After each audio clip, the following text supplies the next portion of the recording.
नमस्कार दोस्तों, मैं रविंद्र कुमार और मेरे YouTube चैनल पर आप सभी का हार्दिक स्वागत। दोस्तों, रक्षाबंधन के बाद एक बार फिर से अपनी क्लास स्टार्ट हो चुकी है। और दोस्तों, आज की क्लास में शुरू करने से पहले अगर आप मेरे YouTube चैनल पर पहली बार विजिट कर रहे हैं तो RK फिजिकल एजुकेशन क्लासेज को आप सब्सक्राइब कर सकते हैं और प्रतिदिन की महत्वपूर्ण क्लासों का फ़ायदा उठा सकते हैं। तो चले दोस्तों, आज की इस महत्वपूर्ण प्रश्नोत्तरी में अपन लेकर आए हैं 30 अति महत्वपूर्ण प्रश्न जो अंतःस्रावी तंत्र यानी ग्रंथियों से संबंधित रहेंगे। तो आज की इस महत्वपूर्ण सीरीज में अपनी रहने वाली है सीरीज नंबर 39 यानी 39। और 30 प्रश्नों में से आप कितने प्रश्नों का सही आंसर दे पाते हैं वो आप जरूर कमेंट बॉक्स में अपने आंसर को टाइप करते रहे। और लास्ट में आप कितना स्कोर अचीव कर पाते हैं वो भी आप अपना स्कोर शेयर करते रहे। तो चले दोस्तों, और कल सुबह दोस्तों अपनी 8 AM पर जो इम्पोर्टेंट क्लास होने वाली है वो रहेगी दोस्तों यहाँ पे कल मनोरंजन यानी रिक्रिएशन से संबंधित मनोरंजन से संबंधित क्लास रहेगी, तो वो भी आप जरूर लेते रहे। तो चले दोस्तों, आज की महत्वपूर्ण प्रश्नोत्तरी और आज का पहला और इम्पोर्टेंट प्रश्न रहेगा प्रश्न नंबर एक देखिए दोस्तों यहाँ पे। और जी हाँ दोस्तों, थोड़ी बहुत आज की क्लास में आपको थोड़ी बहुत आवाज़ में भी मिस्टेक हो सकती है, यानी जैसे आपको कोई आवाज़ साउंडिंग की तरह गूंज रही हो वो ज़रूर हो सकती है, क्योंकि आज थोड़ी सी प्रॉब्लम के कारण फिर भी क्लास को बनाया गया है आपके लिए कि ताकि ज़्यादा नुकसान ना लगे। तो चलिए दोस्तों, प्रश्न नंबर 1 रहेगा अपना। प्रश्न नंबर 1, शरीर की सबसे बड़ी ग्रंथि कौन सी है? दोस्तों यहाँ पे इंपॉर्टेंट रहेगा, शरीर की सबसे बड़ी ग्रंथि कौन सी है ये पूछा गया है। यहाँ पे दोस्तों न अंतःस्रावी न बहिःस्रावी, सिर्फ शरीर की सबसे बड़ी ग्रंथि कौन सी है ये पूछा गया है। तो चलिए दोस्तों, आपको इम्पोर्टेंट और आपको आसान भी रहेगा दोस्तों, ज़्यादा हार्ड भी नहीं रहेगा प्रश्न, तो आप आसानी से ऐसे प्रश्नों के जवाब दे सकते हैं। तो शरीर की सबसे बड़ी ग्रंथि कौन सी है और इसका सही आंसर रहेगा दोस्तों वो रहने वाला है शरीर की सबसे बड़ी ग्रंथि वो यकृत होती है, ये आपको ध्यान रखना है। तो चलिए दोस्तों, प्रश्न नंबर 1 और इसका सही आंसर रहने वाला है वो रहेगा यकृत। नेक्स्ट और अगला प्रश्न नंबर 2 देखिए दोस्तों यहाँ पे। प्रश्न नंबर 2 रहेगा अपना, मनुष्य की सबसे छोटी ग्रंथि कौन सी है? दोस्तों इससे पहले अपन ने सबसे बड़ी ग्रंथि देखी थी, लेकिन यहाँ पे सबसे छोटी ग्रंथि कौन सी है ये पूछी गई है दोस्तों यहाँ पे कि सबसे छोटी ग्रंथि कौन सी है। तो यकृत, थायराइड, पिट्यूटरी या फिर अग्नाशय, कौन सी ग्रंथि है जो सबसे छोटी रहेगी? तो प्रश्न नंबर 2 और इसका सही आंसर रहने वाला है वो रहेगा दोस्तों यहाँ पे सबसे छोटी ग्रंथि होती है वो पिट्यूटरी ग्रंथि होती है, जिसे अपन पीयूष ग्रंथि या फिर मास्टर ग्रंथि भी कहते हैं। ये अपने को ध्यान रखना है। तो शरीर की सबसे बड़ी और सबसे छोटी ग्रंथि को अपने को पता लग गया, ये अपने को ध्यान रखना है। चलिए दोस्तों, नेक्स्ट और अगला प्रश्न रहेगा प्रश्न नंबर 3। प्रश्न नंबर 3 देखिए दोस्तों यहाँ पे। और आज की प्रश्नोत्तरी से संबंधित PDF और आंसर की आप नीचे के जो कमेंट बॉक्स में जो टेलीग्राम लिंक पिन किया गया है उसको आप ज्वाइन करके आसानी से प्राप्त कर सकते हैं। तो प्रश्न नंबर 3 देखिए दोस्तों यहाँ पे, इंसुलिन नामक हार्मोन का स्राव कौन सी ग्रंथि करती है? दोस्तों वेरी वेरी इंपॉर्टेंट रहेगा कि इंसुलिन नामक हार्मोन है, इस हार्मोन का स्राव यानी कौन सी ग्रंथि करती है ये पूछा गया है कि इंसुलिन हार्मोन को निकालने वाली ग्रंथि है वो कौन सी रहने वाली है ये आपको बताना है। तो पीयूष ग्रंथि, यकृत, पैराथायराइड या फिर अग्नाशय ग्रंथि, कौन सा आंसर सही रहने वाला है वो आपको बताना है। तो चले दोस्तों, प्रश्न नंबर 3 और इसका सही आंसर रहने वाला है वो रहेगा प्रश्न नंबर 3 का कि इंसुलिन नामक हार्मोन का स्राव कौन सी ग्रंथि करती है? तो वो करेगी दोस्तों यहाँ पे अग्नाशय ग्रंथि।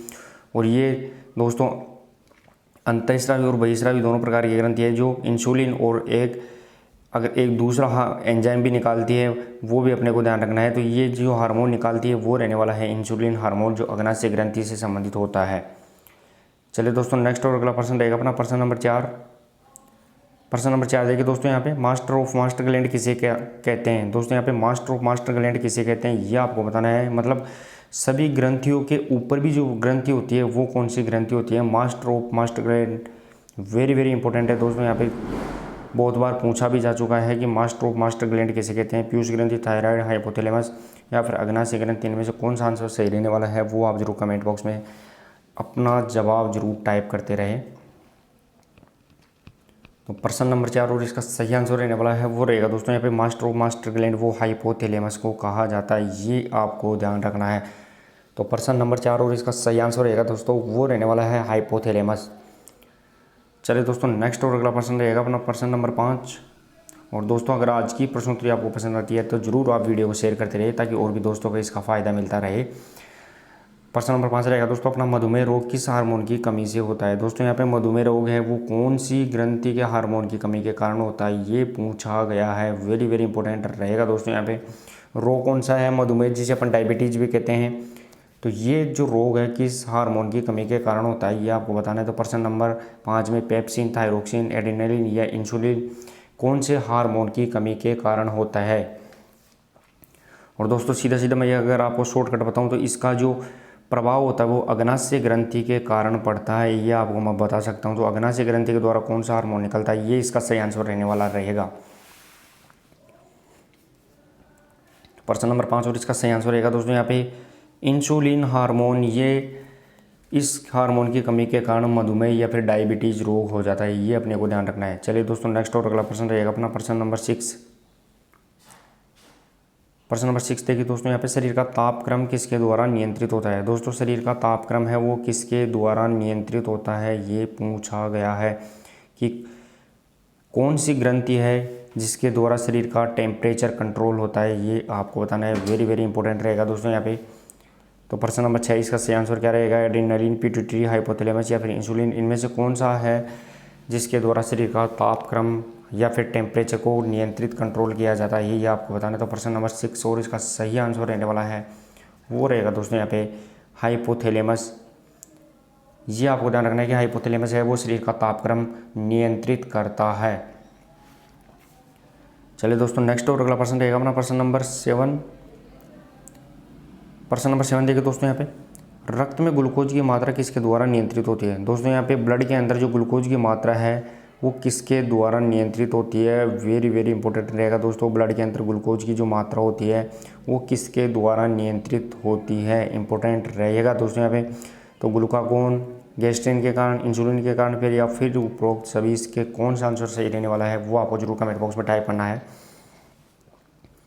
तो प्रश्न नंबर 7 और इसका सही आंसर रहेगा दोस्तों रक्त में ग्लूकोज की मात्रा वो नियंत्रित की जाती है वो होती है दोस्तों यहाँ पे। प्रश्न नंबर 7 का सही आंसर रहेगा वो रहेगा इंसुलिन के कारण ये ब्लड के अंदर जो ग्लूकोज होता है इसकी मात्रा कंट्रोल होती है, ये आपको ध्यान रखना है दोस्तों। इसके रूप में मैं बताऊँ कि अगर ब्लड के अंदर जो इंसुलिन कम होता है तो ग्लूकोज की मात्रा बढ़ जाती है, ये भी अपने को ध्यान रखना है। तो इंसुलिन की अगर कमी होती है तो ग्लूकोज की मात्रा बढ़ेगी। तो इंसुलिन हार्मोन है वो ग्लूकोज की मात्रा को कंट्रोल रखता है। चलिए दोस्तों नेक्स्ट और अगला प्रश्न रहेगा अपना प्रश्न नंबर 8। प्रश्न नंबर 8 देखिए दोस्तों यहाँ पे अधिवृक्क ग्रंथि कहाँ स्थित होती है। दोस्तों अधिवृक्क ग्रंथि कहाँ स्थित होती है, जिसे अपन एड्रेनालिन ग्रंथि भी कहते हैं। तो अधिवृक्क ग्रंथि कहाँ स्थित होती है ये आपको बताना है दोस्तों यहाँ पे, जिसे अपन एड्रेनालिन ग्रंथि, अधिवृक्क ग्रंथि को एड्रेनालिन ग्रंथि भी बोलते हैं, ये भी अपने को ध्यान रखना है एड्रेनालिन। तो इसमें जो अधिवृक्क ग्रंथि होती है वो शरीर में कहाँ पर स्थित होती है ये पूछा गया है, गर्दन में, सिर में, पैर में या वृक्क के ऊपर यानी किडनी के ऊपर। कौन सा आंसर इसका सही रहने वाला है वो आपको बताना है। तो प्रश्न नंबर 8 और इसका सही आंसर रहेगा दोस्तों अधिवृक्क या एड्रेनालिन ग्रंथि है वो वृक्क के ऊपर होती है, ये आप लोग को ध्यान रखना है। तो सही आंसर रहेगा दोस्तों इसका वृक्क के ऊपर अधिवृक्क या एड्रेनल ग्रंथि पाई जाती है। चलिए दोस्तों नेक्स्ट और अगला प्रश्न रहेगा प्रश्न नंबर 9।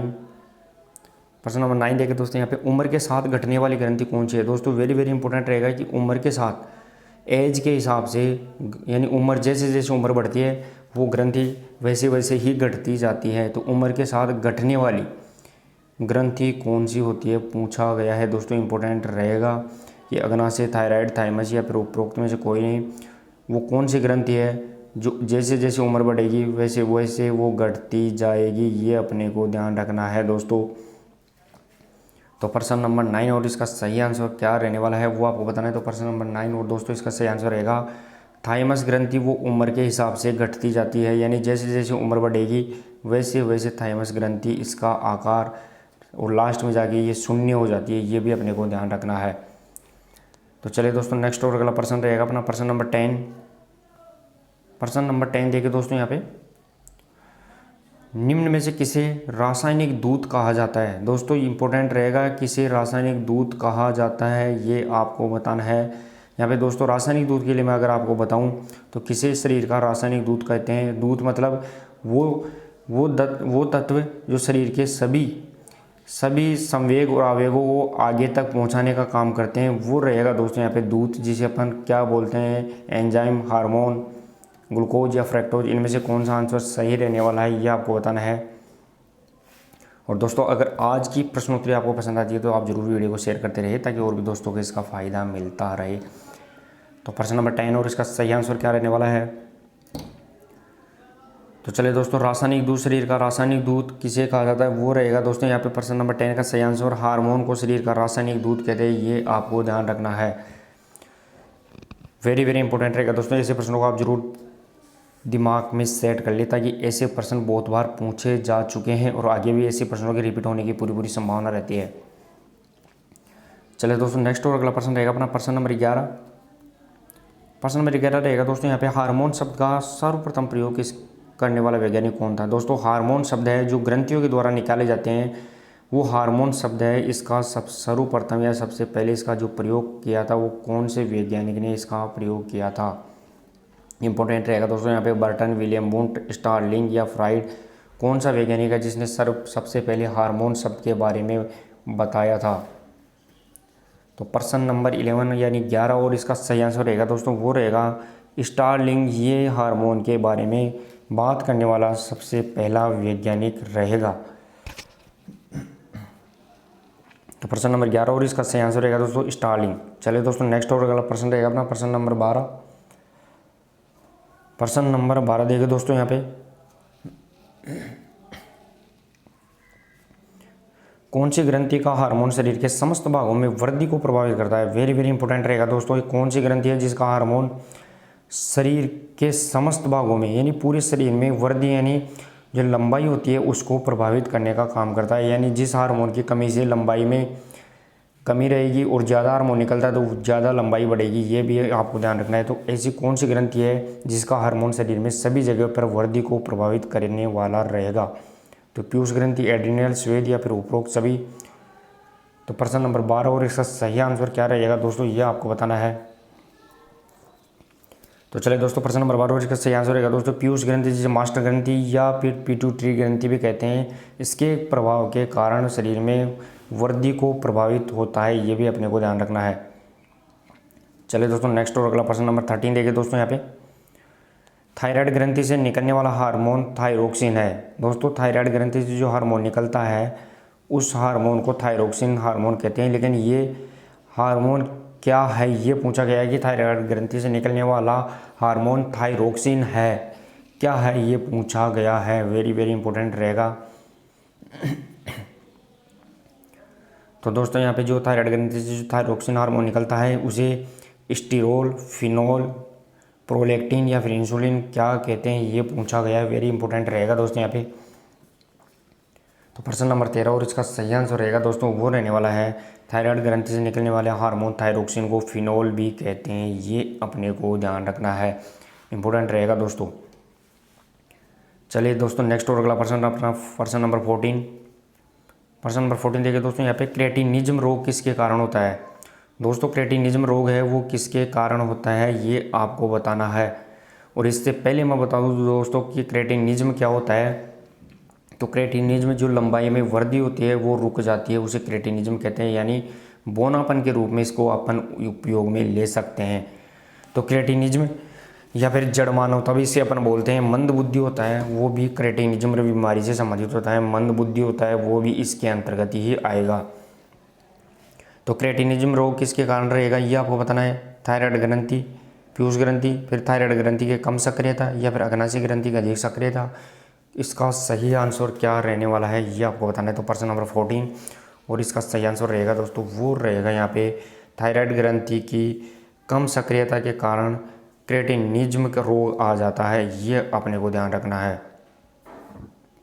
तो प्रश्न नंबर 14 और इसका सही आंसर रहेगा दोस्तों यहाँ पे थायराइड ग्रंथि की कम सक्रियता के कारण क्रेटिनिज्म रोग आता है, ये अपने को ध्यान रखना है। चलिए दोस्तों, नेक्स्ट और अगला प्रश्न रहेगा अपना प्रश्न नंबर 15।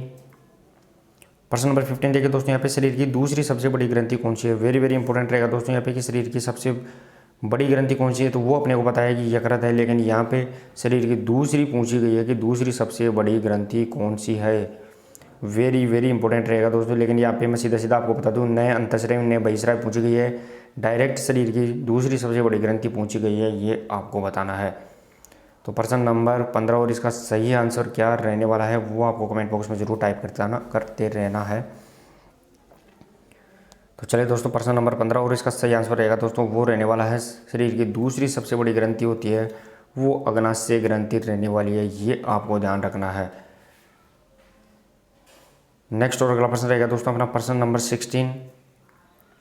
प्रश्न नंबर 16 देखिए दोस्तों, यहाँ पर संकटकालीन हार्मोन किसे कहते हैं। दोस्तों संकटकालीन हार्मोन जिसे अपन अगर इसको मैं आपको शॉर्ट एंड स्वीट में से हिंट के रूप में दूसरा इसका नाम दूँ तो करो या मरो हार्मोन, वो भी किसे कहा जाता है ये आपको बताना है। तो प्रश्न नंबर 16 और इसका सही आंसर क्या रहने वाला है वो आपको जरूर कमेंट बॉक्स में इसका आंसर टाइप करते रहना है। तो संकटकालीन हार्मोन या फिर करो या मरो या करो या लड़ो हार्मोन भी इसे बोला जाता है, ये अपने को ध्यान रखना है। और ये कौन सी ग्रंथि से स्रावित होता है ये भी अपने को ध्यान रखना है। तो प्रश्न नंबर 16 और इसका सही आंसर रहेगा दोस्तों वो रहने वाला है संकटकालीन हार्मोन जिसे अपन करो या मरो हार्मोन भी बोलते हैं, वो रहने वाला है दोस्तों एड्रेनलिन हार्मोन को करो या मरो हार्मोन या संकटकालीन हार्मोन भी कहते हैं। चलिए दोस्तों नेक्स्ट और अगला प्रश्न रहेगा अपना प्रश्न नंबर 17। प्रश्न नंबर 17 देखिए दोस्तों, यहाँ पे कौन से हार्मोन की कमी से बोनापन आता है। दोस्तों इंपॉर्टेंट रहेगा कौन से हार्मोन है जिसकी कमी से बोनापन यानी जो लंबाई है वो बिल्कुल रुक जाती है, ये अपने को ध्यान रखना है। ऐसा कौन सा हार्मोन है जिसकी कमी के कारण बोनापन आता है, वेरी वेरी इंपॉर्टेंट रहेगा। थायरोट्रोपिन, एड्रेनलिन, सोमेटोट्रोपिक या फिर इंसुलिन, कौन सा हार्मोन है जिसकी कमी के कारण हाइट है वो रुक जाती है, ये अपने को ध्यान रखना है। तो चलिए दोस्तों प्रश्न नंबर 17 और इसका सही आंसर रहने वाला है वो रहेगा दोस्तों सोमेटोट्रोपिक हार्मोन है, इसकी कमी के कारण बोनापन आ जाता है या फिर वृद्धि रुक जाती है, ये अपने को ध्यान रखना है। चलिए दोस्तों नेक्स्ट और अगला प्रश्न रहेगा अपना प्रश्न नंबर 18। और दोस्तों अगर आज की प्रश्नोत्तरी से संबंधित पीडीएफ और आंसर की भी आपको चाहिए तो नीचे जो कमेंट बॉक्स में टेलीग्राम लिंक जो पिन किया गया है उसको आप आसानी से ज्वाइन करके प्राप्त कर सकते हैं, या फिर आरके फिजिकल एजुकेशन क्लासेस को आप सब्सक्राइब करके उसके टेलीग्राम के जो नाम के आधार पर आप उसे ज्वाइन सर्च करके आसानी से पीडीएफ और आंसर की भी प्राप्त कर सकते हैं। प्रश्न नंबर 18 देखें दोस्तों, यहाँ पे पुरुषों में प्रमुखतः कौन सा हार्मोन उत्पन्न होता है। दोस्तों पुरुषों के अंदर कौन सा हार्मोन उत्पन्न होता है, इन जो ऑप्शंस दिए गए हैं उसके अकॉर्डिंग आपको बताना है कि पुरुषों में जो प्रमुखतः कौन सा हार्मोन है जो उत्पन्न होता है, वेरी वेरी इंपॉर्टेंट रहेगा दोस्तों यहाँ पे। तो प्रोजेस्टेरोन, एस्ट्रोजन, टेस्टोस्टेरोन या फिर एड्रेनलिन, कौन सा हार्मोन है जो पुरुषों में प्रमुखतः उत्पन्न होता है ये आपको बताना है। तो प्रश्न नंबर 18 और इसका सही आंसर रहने वाला है वो रहेगा दोस्तों यहाँ पे पुरुषों में प्रमुखतः वो टेस्टोस्टेरोन हार्मोन उत्पन्न होता है, ये अपने को ध्यान रखना है। यानी स्पेशल ये पुरुषों में ही उत्पन्न होता है। इसके अलावा एड्रेनलिन दोस्तों ये पुरुष और महिला दोनों में होता है, ये इसका मतलब ये, लेकिन यहाँ पर प्रमुखतः पूछा गया है, इसका मतलब जो सिर्फ और सिर्फ पुरुषों में होता है वो टेस्टोस्टेरोन हार्मोन उत्पन्न होता है। चलिए दोस्तों नेक्स्ट और अगला प्रश्न रहेगा अपना प्रश्न नंबर 19। प्रश्न नंबर 19 देखें दोस्तों, यहाँ पे थायराइड ग्रंथि कौन सी कोशिकाओं से निर्मित होती है। वेरी वेरी इंपॉर्टेंट रहेगा दोस्तों, यहाँ पे थायराइड ग्रंथि होती है ये कौन सी कोशिकाओं से निर्मित होती है, इंपॉर्टेंट रहने वाला है दोस्तों कि थायराइड ग्रंथि है वो कौन सी कोशिकाओं से निर्मित होती है, ये आपको बताना है। तो फेगोसाइटिक, एपिथेलियल कोशिका या फिर फॉलिकुलर या थायरोट्रोपिन, कौन सी कोशिका रहेगी जिसके द्वारा थायराइड ग्रंथि का निर्माण होता है। तो प्रश्न नंबर 19 और इसका सही आंसर रहने वाला है वो रहेगा दोस्तों यहाँ पे फॉलिकुलर कोशिका के द्वारा थायराइड ग्रंथि का निर्माण होता है, ये अपने को ध्यान रखना है। कौन सी कोशिका रहेगी तो वो रहने वाली है दोस्तों फॉलिकुलर कोशिका। चलिए दोस्तों नेक्स्ट और अगला प्रश्न रहेगा अपना प्रश्न नंबर 20। प्रश्न नंबर 20 देखिए दोस्तों, यहाँ पे थायराइड ग्रंथि में कौन सा प्रोटीन पाया जाता है। दोस्तों इंपॉर्टेंट रहेगा, थायराइड ग्रंथि होती है उसमें कौन सा प्रोटीन पाया जाता है ये पूछा गया है दोस्तों। यहाँ पे हार्मोन नहीं पूछा गया है, थायराइड ग्रंथि में जो प्रोटीन होता है वो पूछा गया है, वेरी वेरी इंपॉर्टेंट रहेगा दोस्तों। तो कोलाइड, इंसुलिन, एड्रेनलिन या एस्ट्रोजन, कौन सा प्रोटीन है जो थायराइड ग्रंथि में पाया जाता है, वेरी वेरी इंपॉर्टेंट रहेगा दोस्तों। तो प्रश्न नंबर 20 और इसका सही आंसर रहने वाला है वो रहेगा दोस्तों यहाँ पे कोलाइड कोलाइड प्रोटीन वो थायराइड ग्रंथि में पाया जाता है, ये आपको ध्यान रखना है। तो चलिए दोस्तों नेक्स्ट और अगला प्रश्न नंबर 21। प्रश्न नंबर 21 देखिए दोस्तों यहाँ पे एड्रिनल ग्रंथि का बाहरी भाग क्या कहलाता है। दोस्तों यहाँ पे एड्रिनल ग्रंथि होती है, उसका बाहरी भाग, क्योंकि एड्रिनल ग्रंथि के दो भाग होते हैं दोस्तों, एक बाहरी भाग और दूसरा होता है वो आंतरिक भाग होता है, ये भी अपने को ध्यान रखना है। तो इनमें से जो बाहरी भाग है वो क्या कहलाता है, ये पूछा गया है दोस्तों यहाँ पे। मेडुला, कोर्टेक्स, इस्थमस या फिर मिक्सिडिमा, इनमें से कौन सा आंसर रहेगा दोस्तों। जो एड्रिनल ग्रंथि का बाहरी भाग कहलाता है ये आपको बताना है। तो प्रश्न नंबर 21 और इसका सही आंसर रहने वाला है वो रहेगा दोस्तों यहाँ पे कोर्टेक्स, ये एड्रिनल ग्रंथि का बाहरी भाग कहलाता है, ये अपने को ध्यान रखना है। चलिए दोस्तों नेक्स्ट और अगला प्रश्न नंबर 22। प्रश्न नंबर 22 देखिए दोस्तों यहाँ पे। और दोस्तों कल अपनी सुबह जो इंपॉर्टेंट क्लास रहने वाली है वो रहेगी दोस्तों यहाँ पे मनोरंजन या फिर रिक्रिएशन से संबंधित। जो कल 8 AM पर अपनी इंपॉर्टेंट क्लास वो मनोरंजन की रहेगी, यानी इंपॉर्टेंट क्लास रहेगी दोस्तों। सीधा सीधा 1 या 2 पर्सन वहाँ से आपको पूछ लिए ही जाते हैं 100%, तो वो आप क्लास ज़रूर लेना, क्योंकि इंपॉर्टेंट क्लास रहेगी जो आपकी तैयारी को शानदार और जानदार भी बनाएगी। चलिए दोस्तों नेक्स्ट और अगला प्रश्न नंबर 22 देखिए दोस्तों यहाँ पे पैराथायराइड ग्रंथियों की संख्या कितनी होती है। दोस्तों पैराथायराइड ग्रंथियों की संख्या, यहाँ पे थायराइड नहीं है दोस्तों, पैराथायराइड है, और इनकी ग्रंथियों की संख्या कितनी होती है ये पूछा गया है। वेरी वेरी इंपॉर्टेंट रहेगा दोस्तों की संख्या कितनी होती है ये आपको बताना है। 8, 4, 2 या फिर 1। दोस्तों इससे पहले मैं आपको बता दूं कि पैराथायराइड ग्रंथि होती है वो गले में पाई जाती है, लेकिन ये थायराइड ग्रंथि के ऊपर पाई जाती है। मान लो ये अपना गला है और ये अपना सिर वाला भाग है, तो इस गले के अंदर यहाँ पे जो ग्रंथि पाई जाती है वो थायराइड, और थायराइड के दोनों तरफ वो संख्या में दो के जोड़े, यानी 2 एक साइड 2 एक साइड, ये तितली के आकार की पाई जाती है, वो पैराथायराइड ग्रंथि होती है। इस प्रकार इसका सही आंसर क्या रहने वाला है वो आपको मिल भी गया होगा दोस्तों। तो प्रश्न नंबर 22 और इसका सही आंसर पैराथायराइड ग्रंथियों की संख्या होती है वो 4 होती है, ये अपने को ध्यान रखना है। चलिए दोस्तों नेक्स्ट और अगला प्रश्न रहेगा अपना प्रश्न नंबर 23। प्रश्न नंबर 23 देखिए दोस्तों यहाँ पे किसे मिश्रित ग्रंथि भी कहा जाता है। वेरी वेरी इंपॉर्टेंट रहेगा दोस्तों यहाँ पे, किसे मिश्रित ग्रंथि भी कहा जाता है, इंपॉर्टेंट रहने वाला है दोस्तों यहाँ पे। मिश्रित ग्रंथि जिसे अपन अंतःस्रावी और बहिःस्रावी दोनों ग्रंथि के नाम से जानते हैं, वो मिश्रित ग्रंथि कहलाती है। तो इनमें से कौन सी ग्रंथि है जो बहिःस्रावी और अंतःस्रावी ग्रंथि रहेगी जिसे मिश्रित ग्रंथि भी कहा जाता है। वेरी वेरी इंपॉर्टेंट रहेगा दोस्तों। तो प्रश्न नंबर 23 और इसका सही आंसर रहने वाला है वो रहेगा दोस्तों यहाँ पे पैनक्रियाज को अंतःस्रावी और बहिःस्रावी ग्रंथि के नाम से भी जाना जाता है। एकमात्र ग्रंथि जो मिक्स ग्रंथि के नाम से भी जानी जाती है दोस्तों, ये भी अपने को ध्यान रखना है, मिक्स ग्लैंड के नाम से जानी जाती है। नेक्स्ट और अगला प्रश्न रहेगा अपना प्रश्न नंबर 24। प्रश्न नंबर 24 देखिए दोस्तों यहाँ पे कौन सी ग्रंथि कान में पाई जाती है। वेरी वेरी इंपॉर्टेंट रहेगा दोस्तों यहाँ पे, कौन सी ग्रंथि है जो कान में पाई जाती है ये आपको बताना है दोस्तों यहाँ पे कि कौन सी ग्रंथि रहेगी जो कान में पाई जाएगी। सबलिंगुअल, लेक्राइमल, पेरोटिड या फिर सीबेसियस, कौन सी ग्रंथि है जो कान में पाई जाती है।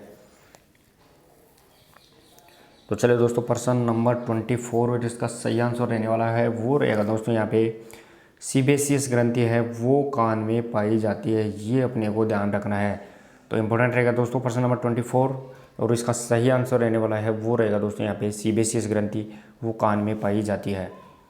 नेक्स्ट और अगला प्रश्न रहेगा दोस्तों अपना प्रश्न नंबर 25 देखिए दोस्तों यहाँ पे प्रश्न नंबर 25 अग्नाशय ग्रंथि की लंबाई कितनी होती है। दोस्तों यहाँ पे अग्नाशय ग्रंथि है इसकी लंबाई पूछी गई है। इंपॉर्टेंट रहेगा दोस्तों अग्नाशय ग्रंथि की लंबाई कितनी होती है ये आपको बताना है।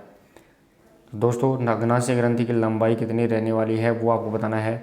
और दोस्तों इससे पहले मैं आपको बता दूं कल अपनी इंपॉर्टेंट क्लास रहने वाली है वो रहेगी सुबह 8 बजे, वो रहेगी मनोरंजन या फिर रिक्रिएशन से संबंधित इंपॉर्टेंट क्लास। जो कल आप इंपॉर्टेंट क्लास को जरूर लेते रहे क्योंकि आपकी तैयारी को और भी वो शानदार और जानदार बनाएगी, ताकि आपकी तैयारी और आपका जो आत्मविश्वास है वो उस क्लास के द्वारा आपको ज़रूर मिलेगा, ये मैं आपको विश्वास दिला सकता हूँ। तो प्रश्न नंबर 25 और इसका सही आंसर रहने वाला है वो रहेगा दोस्तों यहाँ पे 12 से 15 सेंटीमीटर ये अग्नाशय ग्रंथि की लंबाई होती है, ये आपको ध्यान रखना है। तो चलिए दोस्तों नेक्स्ट और अगला प्रश्न रहेगा अपना प्रश्न नंबर 26। प्रश्न नंबर 26 देखिए दोस्तों यहाँ पे, थाइमस ग्रंथि शरीर में कहाँ पर स्थित होती है। दोस्तों थाइमस ग्रंथि है वो शरीर में कहाँ पर स्थित होती है, ये पूछा गया है कि थाइमस ग्रंथि शरीर में कहाँ पर स्थित होती है। तो दोस्तों सिर में, गर्दन में, श्वास नली के अग्रभाग या खोपड़ी में पीछे की तरफ, कौन सा आंसर इसका सही रहने वाला है ये आपको बताना है। तो प्रश्न नंबर 26 और इसका सही आंसर रहेगा दोस्तों थाइमस ग्रंथि शरीर में श्वास नली के अग्रभाग में स्थित होती है, ये अपने को ध्यान रखना है, जो लगभग अपने चेस्ट या सीने के पास में होती है, ये भी अपने को ध्यान रखना है, ये इंपॉर्टेंट रहेगा दोस्तों। और ये उम्र के हिसाब से डाउन होती जाती है, ये भी अपने को ध्यान रखना है। चलिए दोस्तों नेक्स्ट और अगला प्रश्न रहेगा अपना प्रश्न नंबर 27। प्रश्न नंबर 27 देखिए दोस्तों यहाँ पे इंपॉर्टेंट प्रश्न रहेगा, पीनियल ग्रंथि शरीर के किस भाग में पाई जाती है। ये भी इंपॉर्टेंट रहेगा दोस्तों, पीनियल ग्रंथि है ये शरीर के किस भाग में पाई जाती है, ये आपको बताना है। प्रश्न नंबर 27 और इसका सही आंसर क्या रहेगा दोस्तों, इंपॉर्टेंट रहेगा प्रश्न कि पीनियल ग्रंथि शरीर के किस भाग में पाई जाती है। आमाशय में, मस्तिष्क के ऊपरी भाग में, श्वास नली के ऊपर या फिर वृक्क के ऊपर। तो प्रश्न नंबर 27 और इसका सही आंसर रहने वाला है वो रहेगा दोस्तों पीनियल ग्रंथि मस्तिष्क के ऊपरी भाग में पाई जाती है, ये वेरी वेरी इंपॉर्टेंट रहने वाला है दोस्तों। तो चलिए दोस्तों नेक्स्ट और अगला प्रश्न रहेगा अपना प्रश्न नंबर 28।